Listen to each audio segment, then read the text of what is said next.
Good morning. I just got back from Walmart. I needed a few more things. I got some bread. I wanted a Butterfinger candy bar. And I'm going to make some cookies, and I got some pecans. I needed a pound of ground beef. I've got some raisins. I'm going to put that in my cookies too. I got some pork and beans. I'm going to make some baked beans. And I got some cream of mushroom soup. And I got some more chicken salad. I tell you, that chicken salad they got at Walmart is delicious. I ate it all in a few days. And I needed some sour cream. And I've been wanting some Little Debbie cream, oatmeal cream pies.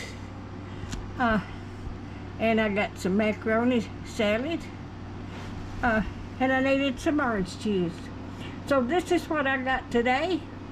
If you like my videos, just like, share, and subscribe. And hit that little bell when you want to be notified when I got another video coming up. And y'all have a blessed week. Thank you so much for watching. If you like my videos, just like, share, and subscribe. Thank you so much.